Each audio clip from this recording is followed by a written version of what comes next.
791 total confirmed cases. Unfortunately, during this crisis, we have reported 13 fatalities. 45 of the 53 new cases today are linked to Tanglewood Manor here in Jamestown. We have been working with Tanglewood Manor, the New York State Department of Health, UPMC Chautauqua, and other community partners.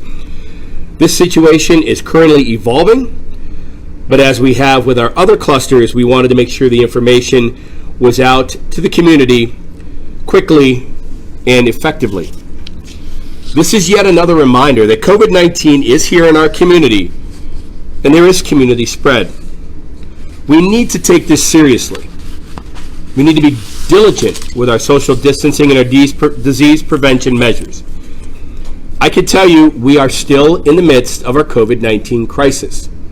No matter how we look at it, we must still continue to practice these measures of disease, preventing the disease spread, and the mitigation of that spread as well.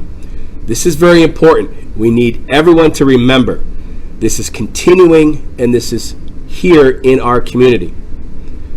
I did reach out and speak to Director of Nursing from UPMC Chautauqua, and to make it clear that the healthcare system is operating and functioning effectively. This new caseload has not stressed or taxed the healthcare system here in Chautauqua County, and those cases have not met critical criteria. Those individuals who are hospitalized from Tanglewood are not on ventilators. They are not in the ICU. They are on the COVID floors, and it is business as usual, mitigating and monitoring those patients. So we want people to be rest assured that although this is our most vulnerable population, those individuals are monitored closely. Our healthcare system is not being burdened or stressed, and those individuals that are hospitalized are not, at this time, in critical condition. At this time, I'm going to turn the microphone over to Christine Schuyler, our Public Health Director, and she can give you an update.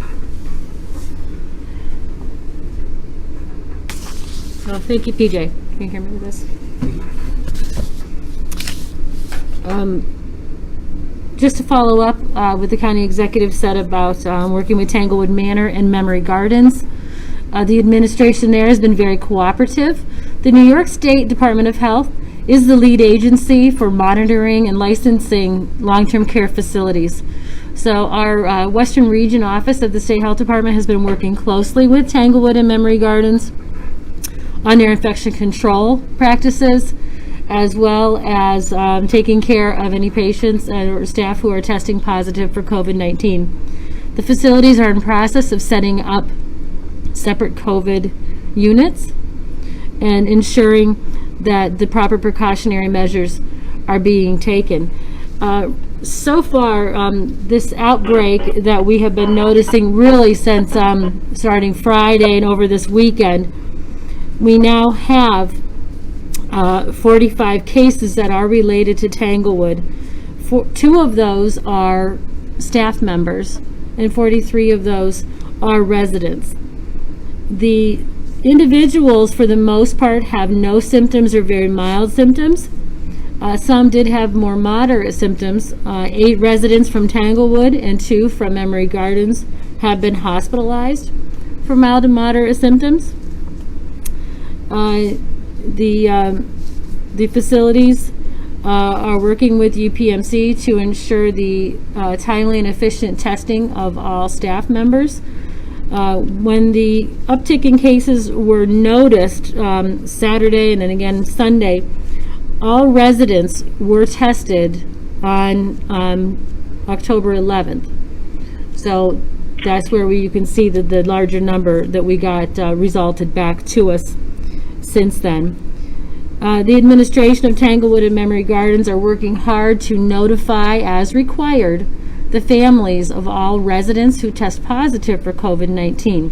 They are still in the process of doing that. I have spoken with them, and they feel that is their priority, and I agree with that they need to ensure that their residents and staff are cared for, and that all family members are notified. And then I'm assuming that at that point they'll be making a statement as well to the press if there's any questions that anyone has for them. This is a stark reminder that COVID-19 is still circulating in our community. We need to be diligent and do the best that we can to prevent the spread of this disease. And that really means wearing your mask, maintaining your social distance, and washing your hands frequently. We, in conjunction with the State Health Department, are going to continue to have our drive-through testing clinics. They will be running October 13th to the 15th, 20th to the 22nd, and 27th to the 29th. That testing is by appointment only. It is free. You can call to make an appointment, 1-866-604-6789, and that is during county business hours. Please be patient with us while we have 3 or 4 people manning those phones and scheduling appointments. It really has been quite overwhelming to try to get everybody, the phones answered for everyone who calls. So we are working on that. In the meantime, we will continue to update you as events change.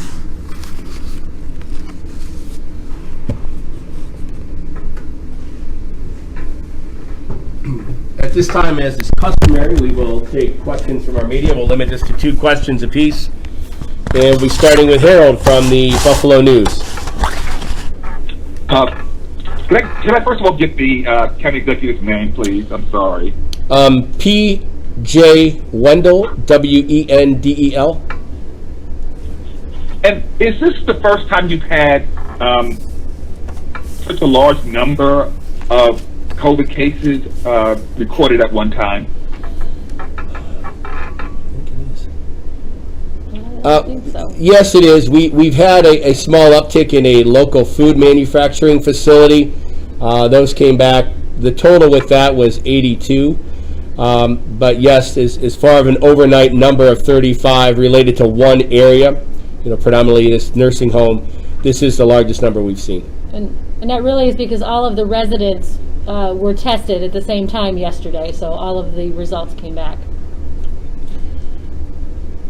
Thank you. You're welcome. Any further questions?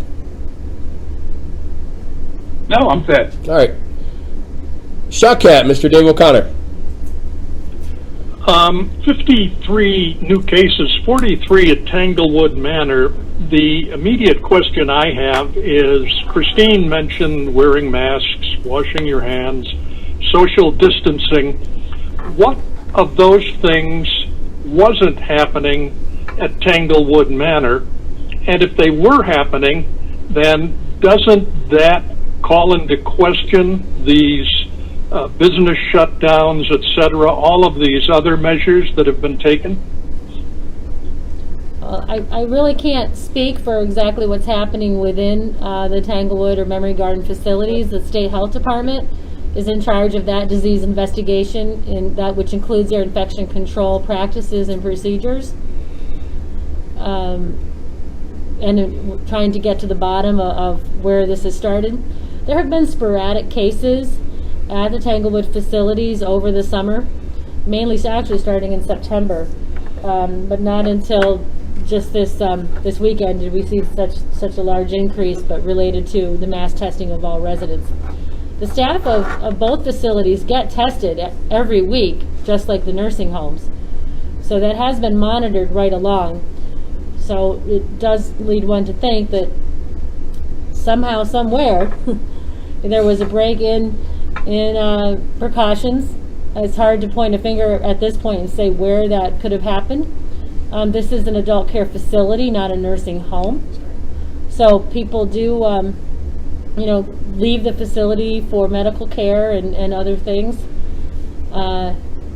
And we all know that the staff who work at any of our hospitals or nursing homes or adult care facilities still have lives, and it is important that they are careful when they're not at work, and extra careful when they are at work.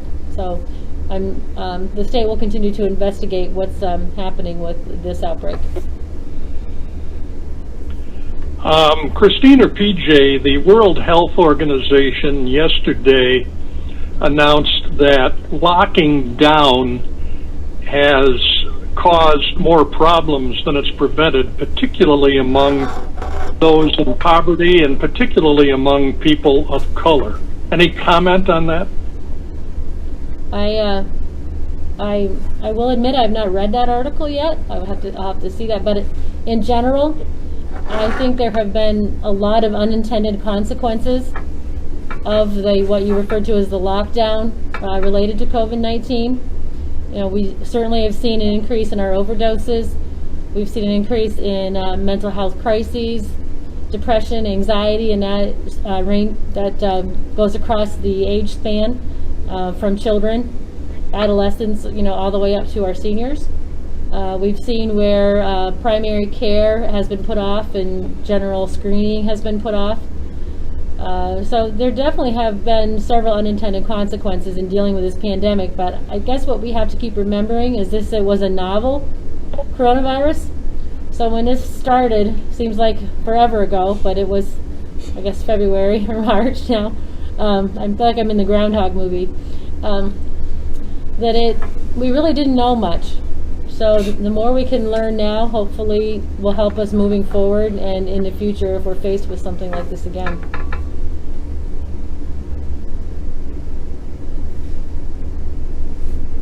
Thank you. Thank you. Moving on, Cameron from the Observer and Post-Journal. Just to clarify, you guys received indication of, on Friday, you started to see an uptick of cases there. Is that correct? I was feeling you'd ask it. Friday, we reported there were 11 new cases reported to us. I don't know how many of those were Tanglewood, I think. Is that what triggered the mass testing? Yeah, there were 4 residents reported on Saturday and then another 6 on Sunday, and I think there was probably about around that 4 range on Friday as well. So we knew something was going on there, and we had a staff member who had tested positive as well. So because of that increase, it really was, the state health department has been very, very involved with this, as they are with any long-term care facility.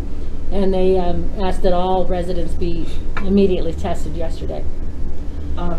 You explained, so at this particular moment, just based on what you said, families might not have known right now that their loved one might have the virus, A, and then B, what would your message be to those who are already nervous about this? Obviously I know this is a touchy subject with families of nursing care facility patients that aren't able to see their loved ones. Yeah. What is your message to them right now as they deal with this? I think we all have to keep hope and be thankful that so far no one is extremely ill that we know of who's been infected, and that work with the facility, with the staff, the administration there to ensure that all precautions are in place so that their loved ones are being appropriately cared for, and do the best we can to get through this. It's got to be an absolutely excruciating time for families with loved ones in long-term care facilities. And you said that they're still in the process of alerting families, right? Yes. It was about an hour ago was the last I spoke with some administration at Tanglewood, and they were still calling and trying to reach family members of everyone who had tested positive. So they wanted to get that done before they really came out with anything else. So they knew we were going to have a press conference to alert the community while they were still working on their end just to make sure that all of their families were made aware. Gotcha. Thank you. Moving on, Dave Rowley from WDOE. Just wanted to get clarification. So the 53 new cases, this dates back to Saturday? Correct. Okay. Also, as far as other adult care facilities and nursing homes around the county, are they doing anything differently now since this situation at Tanglewood? Not that I know of. Everybody's already supposed to be doing the very max that they can do as far as infection control. I think it's really important to stop for a minute and think about the condition of many of the residents who live, in Memory Gardens and in Tanglewood. When people are struggling with things such as dementia and Alzheimer's, confusion and such. It's very hard for us every day to go through life with wearing masks and remembering to wash our hands and keep our distance. And those precautionary measures that come very simple to some of us can be very, very challenging for others. So I think we really need to take a moment and think about what life is like for many people who are struggling with brain disease. Okay, Christine, PJ, thank you. Thank you, Dave. Now, Media One, Terry Frank. Yes, good afternoon, folks. I'm going to add something a little bit further clarifying with regards to today. Are there 35 new ones today in addition to the 18 from Saturday and Sunday? 35 plus 18 is 53. Well, there's a 53 total, and on Saturday there was 10, Sunday there was 18, so 53 minus 18. 35. 35? 35, yeah. Yep. I just wanted to make sure I was clear on that. The other question I have is regarding contacts and people in isolation and quarantine. How many people out of the Tanglewood situation are in contact tracing or, quarantine? Well, for the main bulk of the people that are positive at Tanglewood are the residents. And their contact with anyone outside of the facility has been very, very limited, obviously. So there really are not many contacts at all related to that. There are more contacts related to staff members of any of the facilities, as you can appreciate from anywhere, because their life is not just occurring within the confines of a long-term care facility. They are also out in life. So we do have more contacts related to staff members. Is there much concern, real quick, is there much concern about this spreading any further in the Tanglewood facility?